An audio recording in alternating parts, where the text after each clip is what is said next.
I'm getting ready for some cookies. I'm getting ready for some Anjanette's. All right, so you've heard us talk about our executive producer, Jamie, and how she loves to cook and bake. Well, she's even made some things on the show before. Since it's almost Christmas, she's sharing her grandmother's Anjanette recipe. Jamie, first of all, I want to make sure I'm saying the name right. It's Anjanette cookies, is that right? Yes, or Italian cookies. Most people call them Italian cookies. Anjanette's kind of a fancy name. Okay, and these are the little kind of round balls with icing on top, right? Your favorite, yes. I will try to drop some on your front steps since, we're both at home right now. I'll just ring the doorbell awesome. And I'll leave them for you. Sounds good. All right, so how do we begin? Where do we begin? I know, I miss you too. This is actually my Irish grandmother's recipe, believe it or not. And she's kind of, my Italian grandmother was a great cook. My Irish grandmother was a baker, so I got all my baking skills from her. She just turned 92. I think they have a picture of her and I together. She, up until, last year, she would have her great granddaughters over the house and she would do baking day with them. So even, Juliana would go over there, my cousin's daughters. You would never know she was 92, Scott. She's unbelievable. We're trying to stay, cautious during the pandemic. Right. Okay. So she's got a great recipe and she's making some great cookies. Yes, she makes phenomenal cookies. So let's get started. So first I have 2 sticks of butter, very healthy. So I'm going to put this in my KitchenAid mixer. I have 2 cups of sugar. That goes in. All right. 2 cups of sugar. That's a good start. It makes a ton of cookies, I promise. So 3 large eggs. And then a mixer going. And you're going to cream this together. So easy so far. You got me. And you've been baking these. Yeah, you've been baking these forever because I remember you giving me as a gift many, many years ago. It's a good gift, right? Oh, it's an awesome gift. I love this. And I think people like that too. I think they like to get homemade things. I agree. I mean, I think people are a little bit scary now because, they're a little scared because of the pandemic, but, I'm clean. I washed my hands, not like you. I don't lick the spoon. Okay. So now I have to go on my tippy toes because I'm so short. So now we're going to put in a pound of, I say ricotta. Ricotta cheese. Oh, okay. But that's not how I say it. We're going to put in a tablespoon. Yeah, a tablespoon of lemon extract. Throw that in there. And then the zest of a lemon. 1 good sized lemon. This is a microplane. It's my favorite kitchen tool. You can do so much with it. So it's very easy. The one thing you have to really be careful of with lemons, just get the outside yellow part. If you start to get the white inside, that's a little bit bitter. So you don't want that. So I'm just going to kind of zest this and put that in. This may take me a few minutes.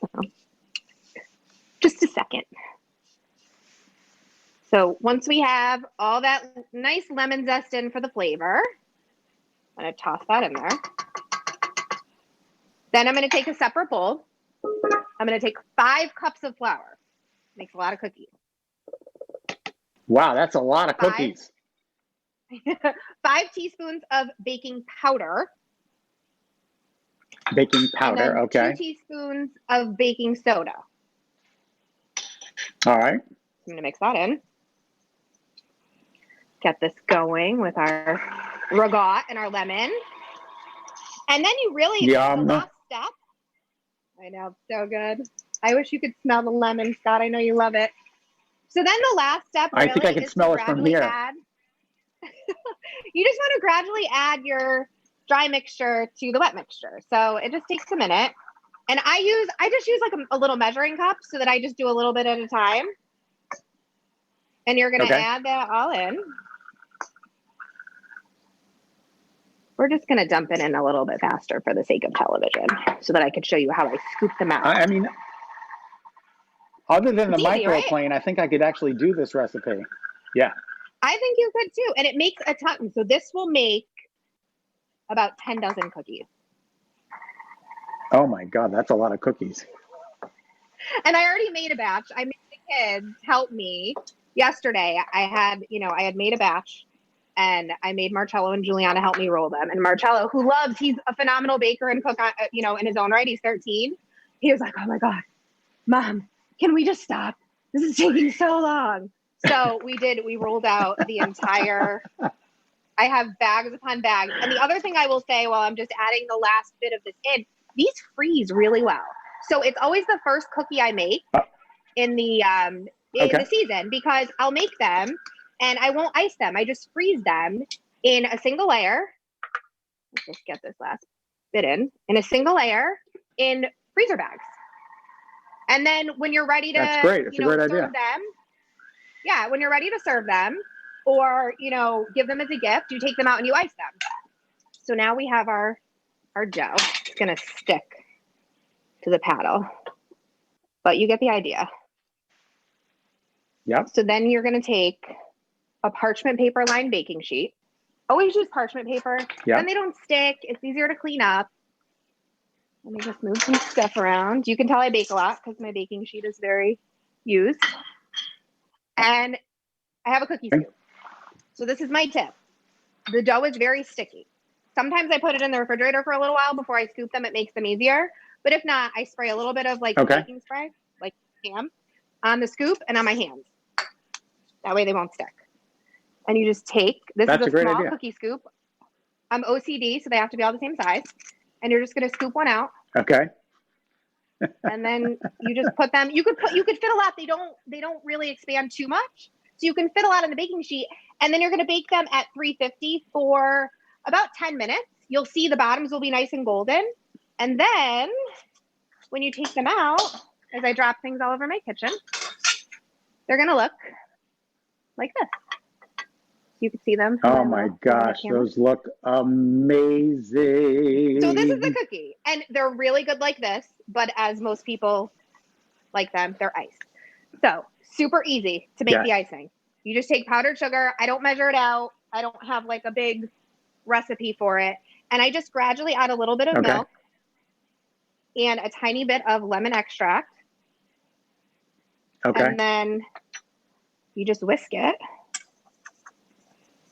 until you get a little glaze going.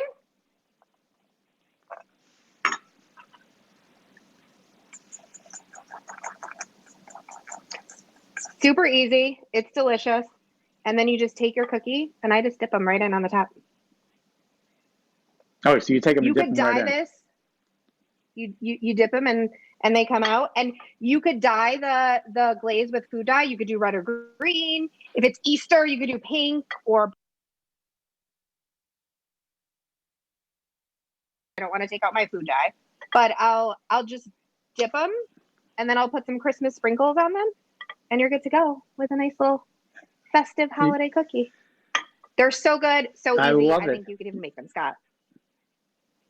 All right, thank you, Jamie. We appreciate it. Hey, if I don't see you, happy holidays. I know. I'll come by once we're ready. Once we could leave the house. Once we have permission, I'll swing by. Okay, sounds good.